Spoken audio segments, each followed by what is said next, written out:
देशद्रोही नारा दे दुई जन युवक गिरफ होते। तो आमर आज मुख्य दाबी रोचे जो यही जो दुई जन युवक गिरफ होती 15 तारीख घटना।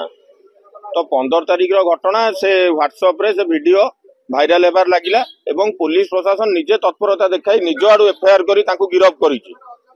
किंतु आपण देखंतु आ पूर्वरु मध्य बहुत घटना घटी जो घटना आपण देखिबे जे तांकु सब तदंत परिसरभुक्त करा जाउछि, तांकु रिमांड रे निया जाउछि, पचरा जाउछि तांकर किछि पाकिस्तान लिंक अछि कि कोन।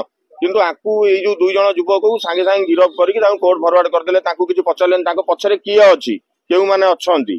ता सहित आपण देखिबे सबुठारु बड़ कथा होउछि से युवक जनक ता हाथ रे एक बड़ बंधुक मध्य धरी फोटो उठाइछि।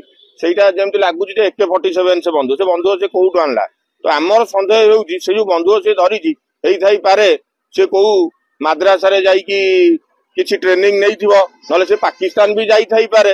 तो तेणु तुरंत ताकू रिमांड रे आनी ताकू तदंत परिसरभुक्त करा जाऊ एवं केउ माने सब एथिरे आउरी बड़ बड़ हाथ कार थाई पारे कि कोई माने संपृक्त अछंती सेमानहु सब तुरंत गिरफ करा जाऊ। एवं कटक सहर में बारंबार यही घटना घटुची यार मुख्य कारण होउची दोषी को उपयुक्त दंड मिलू नाही। देखंतु दुई जनक भितरु वर्तमान जनकर फोटो टोटाली प्रकाश पाउ नाही कि ता विषय किछि कुआ जाउनी। किंतु आरो पिलाटी जो कथा आपण कहउछन महानदी बिहार से जण आईन जीबे आमे मध्ये जानिया पाइलु।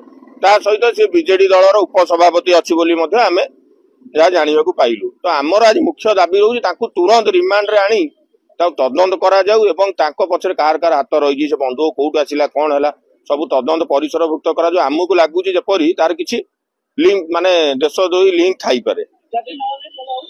जदि आगामी दिन न हुए निश्चित भावे आमे आंदोलन करिवु।